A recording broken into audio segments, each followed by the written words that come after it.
Captain Michael Davis stood on the bridge of the Defiant, his eyes fixed on the swirling vortex of the wormhole before them.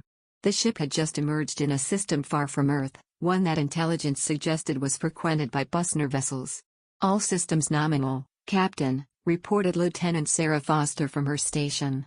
"Stealth systems are engaged and functioning at optimal levels." Davis nodded, his expression grim. "Very well. Now, it's time to brief the crew on our true mission." He activated the ship-wide comm system. "This is Captain Davis. As you've all likely guessed, we're not on a standard patrol. Our mission is to gather intelligence on Busnar fleet movements and test the effectiveness of our new stealth technology. We are the silent watchmen of Earth, and the information we gather here could be crucial to our planet's survival." A tense silence fell over the bridge as the crew absorbed the gravity of their situation. They were deep in potentially hostile territory, their only protection a thin layer of experimental technology that they hoped would keep them hidden from the Busnar's advanced sensors. "Tactical, begin passive scans of the system," Davis ordered. "Let's see what we can find without giving ourselves away."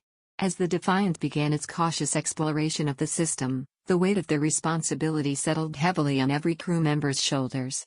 They were Earth's eyes and ears in a dangerous galaxy, and failure was not an option. Back on Earth, in the depths of Area 51, Dr. Elena Reyes pored over the latest data from the Martian titanium isotope tests. The results were promising, showing potential applications far beyond simple hull reinforcement. Dr. Reyes called out one of her assistants, excitement evident in his voice. "I think we've had a breakthrough with the energy weapon prototypes. The new alloy is allowing for much higher power outputs without structural degradation." Reyes hurried over, her eyes widening as she reviewed the data. "This is incredible. If we can scale this up, we might actually have a weapon capable of penetrating Busnar shields." As the team celebrated their breakthrough, Reyes couldn't help but wonder if it would be enough. The Busnar threat loomed large, and every advancement felt like a race against time.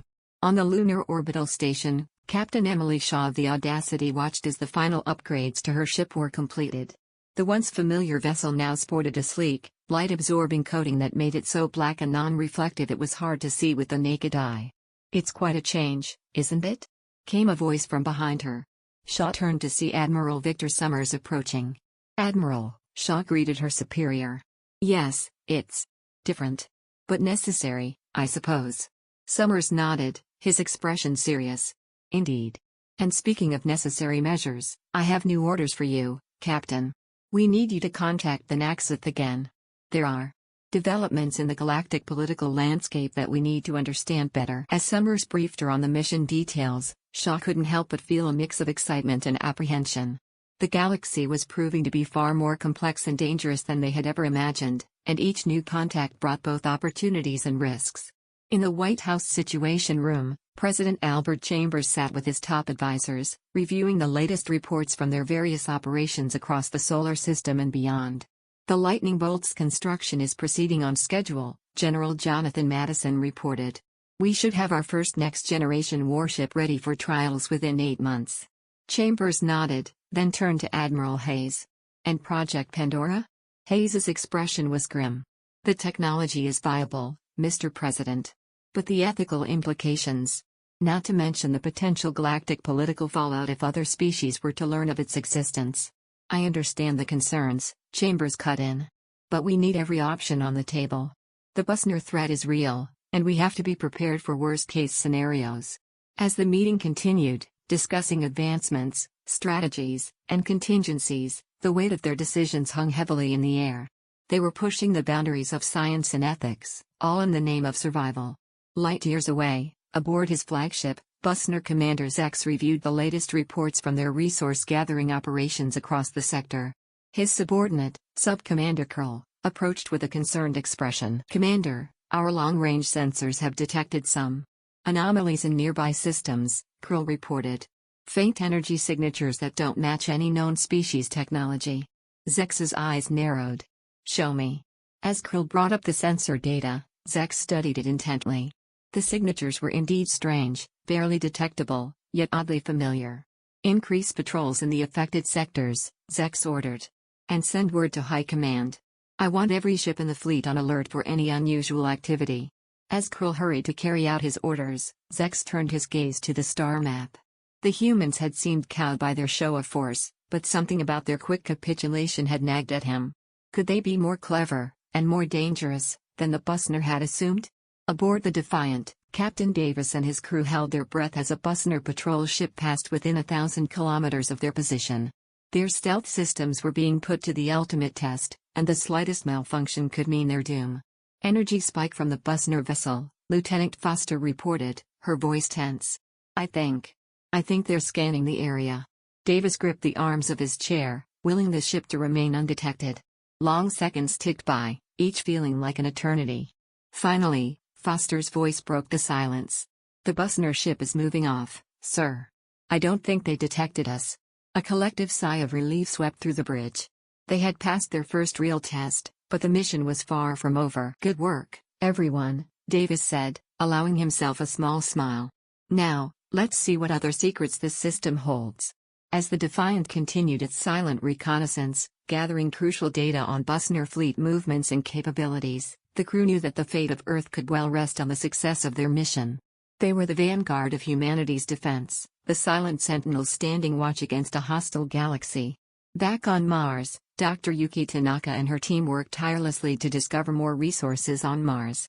Each new deposit a vital metal or mineral of great importance. Unlike deposits on Earth, there were large deposits near the surface, easily reclaimable. While also watching for any new isotopes like their titanium isotope find. "Dr. Tanaka," called out her assistant, Dr. Carl Robertson. "You need to see this. I think we have another one." The latest gold deposit appears to be a non-standard isotope. Also, Tanaka hurried over, her eyes widening as she reviewed the data. "This is. Let's get details of this to Earth as fast as possible." They had something of a fit with how long we held onto the titanium isotope.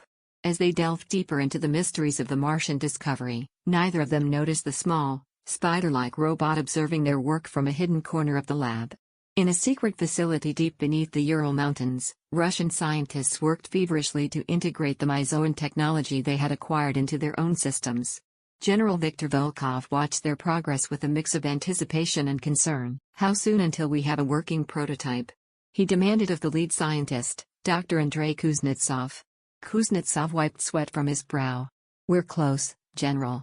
Very close. But the integration is proving challenging. The Myzoan system's power requirements are extensive and proving to be an issue." Volkov's eyes narrowed. "Find a way, Doctor.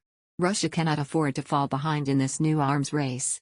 The West already has too much of an advantage with their alien alliances." As Kuznetsov returned to his work, Volkov couldn't shake the feeling that they were playing with forces beyond their understanding. But with the threat of Busnar domination looming over them all, what choice did they have? As humanity pushed forward on multiple fronts, technological, diplomatic, and military, the galaxy watched with growing interest and concern. The Busnar, flexing newfound muscles thanks to their recent technological advances, were pushing more and more. The other advances species bowing to them, knowing they could not overcome the Busnar for now. The Naxith, the Dansrov, and other alien races had watched humanity for some time. Most expected them to start off slower among the stars. Some saw them as still primitive since they failed to have their world had so many different governments still.